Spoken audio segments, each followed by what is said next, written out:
বাদশাহ হুমায়রি, ইয়ামেনের বাদশাহ, খুব শক্তিশালী।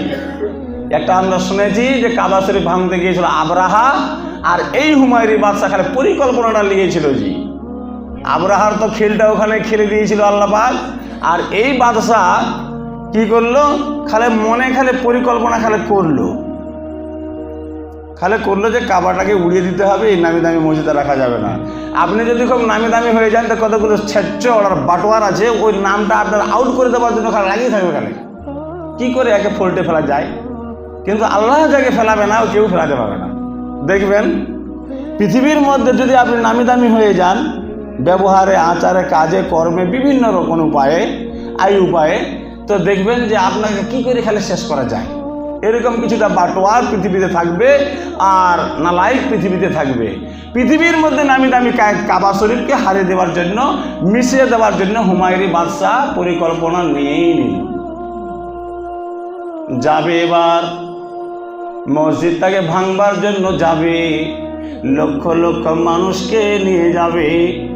তার আগেই আল্লাহ পাকে শুধু খালি মনে কল্পনা হয়ে গেছে, চারটা বেমার ওকে দিয়ে দিল আল্লাহ। এই জালেম বাদশাহ, মানুষের পরে অত্যাচার আর জুলুম আর সিতাম তুমি করো, করতে করতে সীমারেখা অতিক্রম করে চলে গেছো।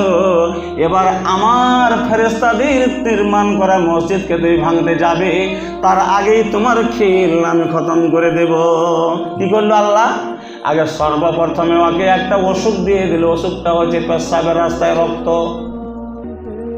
পেশাবের রাস্তা দিয়ে এনি টাইম রক্ত শুরু করে দিল আল্লাহ রাব্বুল আলামিন। তারপরে কি করলো? পেশাবের রাস্তা দিয়ে পুজ, হামিমা ওয়া গাসসাকা, পুজ বের করে দিল। এনি টাইম 24 ঘন্টা শুধু পুজ আর রক্ত পেশাবের রাস্তা দিয়ে বের হয়ে গেল, শুরু হয়ে গেল। এবার বলেন, নাক দিয়ে মানুষের পোটা বের হয়, নাক দিয়ে এবার শুধু পুজ বের হওয়া শুরু হলো। কান দিয়ে মানুষ আওয়াজ শুনতে পায়, কান দিয়ে এবার রক্ত বের করা শুরু করে দিল। চোখ দিয়ে মানুষ দেখে, ওই চোখ দিয়ে এবার আল্লাহ রাব্বুল আলামিন কি করলো? রক্ত বের করা শুরু করে দিল। জি, এবার কি করবে? এতগুলো ব্রাম কেন ধরলো? হঠাৎ করে আমি নিয়ত করেছি যে কাবা শরীফকে ভেঙে দেব। পাদ্রী যারা পাদ্রী গণকদার, ওই ধর্মের গণকদার, ওদের কাছে গেল, 40টা পাদ্রীর কাছে গেল, 40টাই পাদ্রী একটাই রেজাল্ট দিল। আজকে এখানে ল্যাবরেটরিতে আপনাকে ঢুকিয়ে দেওয়া হবে, ব্লাড চেক করা হবে, যেই অসুখটা এখানে ধরা পড়বে, শামসিতেও আপনি চেক করেন ওটাই ধরা পড়বে, মালদাতে আপনি যান ওটাই ধরা পড়বে, আপনি কলকাতায় যান ওটাই ধরা পড়বে। ঠিক 40টা পাদ্রীর কথা মিলে গেল যে তুমি একটা খারাপ নিয়ত করেছ। পাদ্রীরা রেজাল্ট দিয়ে দিল ওকে, গণকদার গণনা করে রেজাল্ট দিল ওকে, ওর মনটা তাসকিনের জন্য যে তুমি দেখো একটা খুব মহৎ জিনিসকে তুমি ভেঙে দেওয়ার চেষ্টা করেছো, একটা খুব ভালো জিনিসকে তুমি নষ্ট করে দেওয়ার চেষ্টা করেছো, তুমি অন্যায় ওয়াসওয়াসা দিয়ে দিয়েছো অন্তরে, এই জন্য তোমার এই ব্যারামগুলো, সেই জন আছেন একজন বসে তোমার এই ব্যারামগুলো তোমাকে দিয়ে দিয়েছে। খবরদার তুমি যেও না, তুমি ওই কাজে তুমি যেও না। জি, নিজের কথা তখন আবার উগলে বের করে দিল যে হ্যাঁ, আমি আজ 8 দিন 10 দিন হয়ে গেল কাবা শরীফকে ভাঙার আমি একটা পরিকল্পনা নিয়েছি। ওই কাবা শরীফকে ভেঙে দেওয়ার জন্য তারপর থেকে আমার এই অসুখগুলো সৃষ্টি হয়ে গেছে। ওই পাদ্রীরা তখন বলল, খবরদার ওই কাজ করতে যেও না।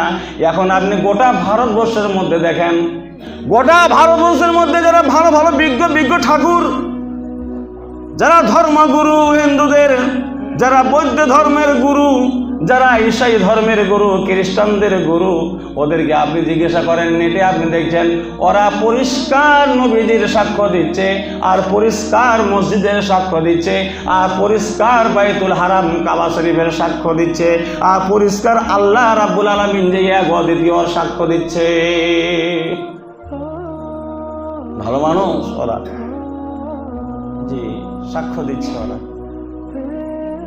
এবার বলছে দেখেন পাদ্রীরা, গণকদার পাদ্রী, তোমরা ঈসাই ধর্মের একটা পণ্ডিত, তোমাদের কাছে আমি ওয়াদা করলাম আমি ইস্তেগফার করছি, আমার ধর্মে আমি তওবা করছি, আমি কোনোদিন আর কাবা তো যাবই না, যাব না।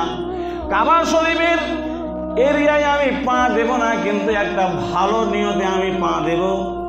ওই ভালো নিয়তটা হলো কি, কাবা শরীফের চতুর্দিকে 14 ফিট করে আছে, দেখবেন 14 ফিট আছে, এদিকে 14 ফিট, ওদিকে 14 ফিট, এদিকে 14 ফিট, এদিকে 14 ফিট, 4 14 এরকম করে করা আছে কাবা। বলছে গোটা কাবা শরীফের গেলাপটাতে আমি চাদর চড়িয়ে দেব, চাদর চড়িয়ে দেব, আর ওকে এত সম্মান দেব, এত সম্মান দেব, পৃথিবীর মানুষ যেন এরকম কোনোদিন কাবা শরীফকে আর সম্মান না দিতে পারে। ওয়াদা করলো পাদ্রীদের কাছে।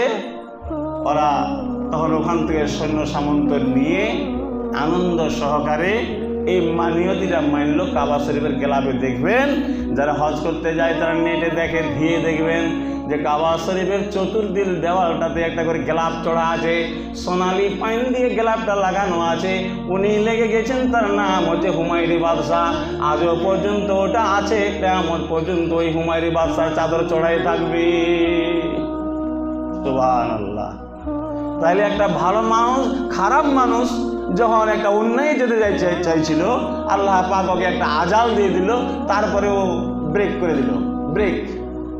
এখন দেখবেন শত শত মুসিবত আপনার সামনে আসছে, কিন্তু আপনি ব্রেক করেন না, খালি করেই যাচ্ছেন অন্যায়।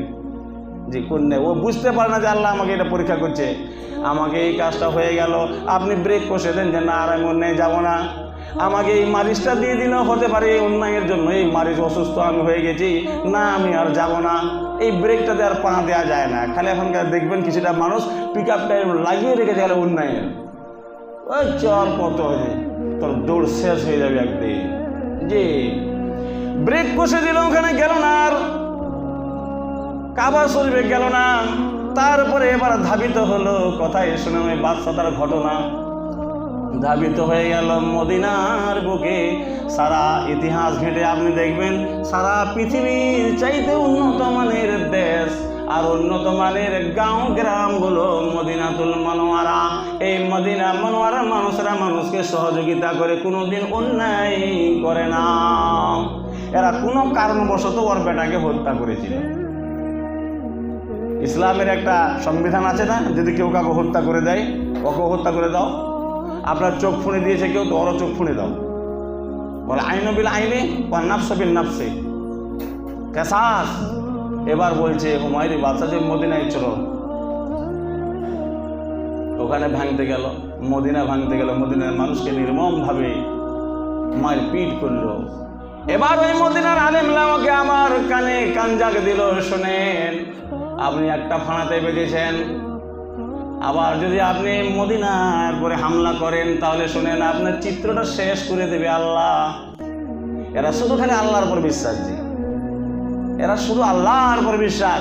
এই মদিনাবাসীর 400 জন আলেম মিলে ওই বাদশাকে রিকোয়েস্ট করলো, দেখেন মদিনার উপরে আপনি অন্যায় কোনোদিন করবেন না, কারণ যে এখানে একটা সংবাদ আমরা পাচ্ছি, পাথরের ভিতর থেকে আমরা যেন গন্ধ পাচ্ছি যে এখানে একজন বিশিষ্ট মানুষ আসবে, যার নাম হবে মুহাম্মদুর রাসূলুল্লাহ সাল্লাল্লাহু আলাইহি ওয়াসাল্লাম।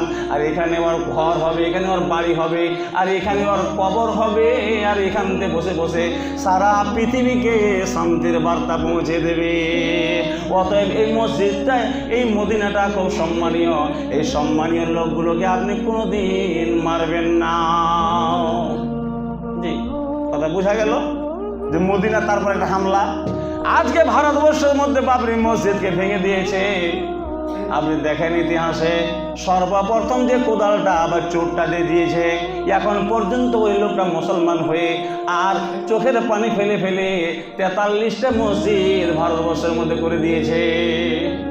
43টা মসজিদ করেছে যে আল্লাহ আমি এত অন্যায় করেছি যে তোমার মসজিদে আমি সর্বপ্রথম সাংবাদিকদের সামনে ক্যামেরা হচ্ছে, ওখানে আমি এত বড় অন্যায় করলাম, তারপরে আমার পর তোমার জ্বালা যন্ত্রণা শুরু হয়ে গেল, আমি মুসলমান হতে বাধ্য হলাম তোমাকে ভয় করে। আর মুসলমান হয়ে এখন পর্যন্ত রিপোর্ট হচ্ছে 43টা মসজিদ গোটা ভারতবর্ষের মধ্যে করে দিয়েছি। আর ইদানিং খবর যেটা, যে একটা বাবরি মসজিদ ভেঙেছে অন্যায় করে, হুমায়ুন কবির পশ্চিম বাংলা, সে বলেছে 2025-এর মধ্যেই পশ্চিম বাংলাতে একটা বাবরি মসজিদ হবে। সুবহানাল্লাহ, এত বড় জালেমানার দেশে এরকম যে বীর বিক্রমে সাংবাদিকের সামনে কথা বলে, তাদের থোড়া দাম আছে আল্লাহর কাছে? সে পারুক আর না পারুক মসজিদ করতে, কিন্তু কথাটা তো বলছে লক্ষ লক্ষ জনতাদের সামনে, সারা পৃথিবীতে নিউজ হচ্ছে ওটা, যে মানুষ যখন অন্যায় করে তারপরে ওকে প্রত্যাবর্তন হওয়া দরকার। যে মদিনার 400 জন আলেম তখন ওকে এটা কানজাক দিল, দেখেন আপনি এই অন্যায়টা খবরদার করবেন না, কারণ যে এখানে নবী আসবে, মক্কায় জন্ম হবে, মক্কার মানুষেরা বিতাড়িত করবে, সেখানে নবী থাকতে পারবেন না, নবী শান্তির শহরে চলে আসবেন, মানে মদিনা হচ্ছে শান্তির শহর।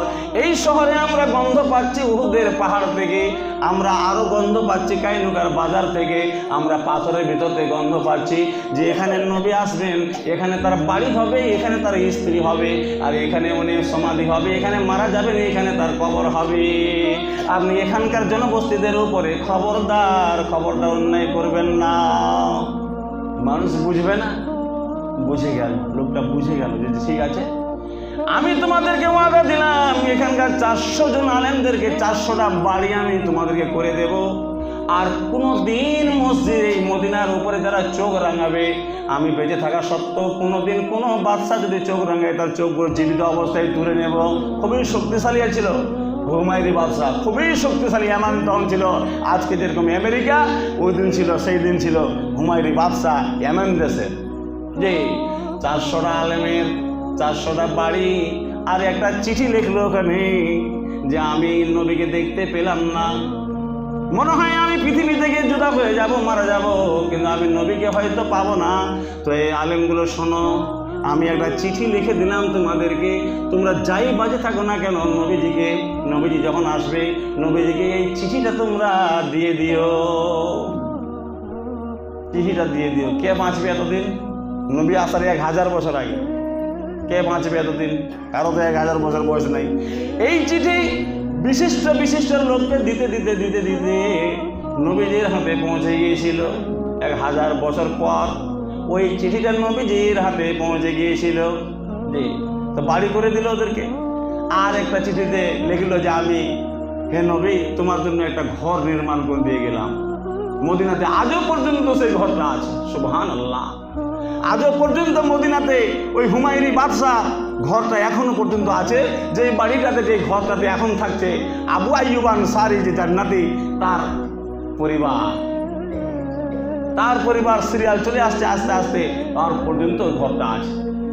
যে এখন কথা হলো, এই হুমায়ুনি বাদশা কি করলো, নবীজি এর জন্য বাড়ি তৈরি করে দিল। ওই চিঠিটা, ওই পাণ্ডুলিপিটা, ওই খাতটা আল্লাহ নবী সাল্লাল্লাহু আলাইহি সাল্লামের হাতে পড়লো। ওখানে লেখা আছে, নবীজি পড়লেন, সাহাবীদেরকে দিয়ে পড়ালেন, ওখানে জানতে পারলেন যে আপনার সাথে আমার দেখা হবে কি হবে না জানি না, তবে যদি আপনি চিঠিটা পান তাহলে আপনি আমাকে নালায়েক উম্মত বলে আপনার দলে ভর্তি করে নিয়েন। নবীজি, আমি চোখের পানি ফেলিয়ে দিয়ে অন্যায় পথে আমি ছিলাম, তোমার যখন সুসংবাদ পেলাম যে তুমি আসবে, কেতাবে বলছে, কোরআনে বলছে তুমি যখন আসবে তাহলে তুমি আমার এই শান্তির কথাটা শুনে নিও, আর তুমি তোমার উম্মতের মধ্যে এই খাকসার বাদশাকে কবুল করে নিও। নবী পেলেন চিঠিটা, পেলে পাওয়ার পরে যে আমি তো আসিনি, তার আগেই একজন ব্যক্তি বাদশা আমার উম্মতের মধ্যে দলভুক্ত হতে চেয়েছে, তাকে আল্লাহকে সামনে রেখে বললেন, আল্লাহ, এই হুমায়ুনি বাদশাকে তুমি আমার উম্মতের খাতায় নাম লিখে দাও, আমি এই হুমায়ুনিকে কবুল করলাম, আল্লাহ তুমি কবুল করে নাও। তাহলে একটা কথা এখানে বোঝা গেল যে একটা মানুষ নবী আসেননি তার আগে থেকেই নবীর অনুসরণ, আর নবীর পরে এত মহব্বত, আর নবীর পরে এত দয়া।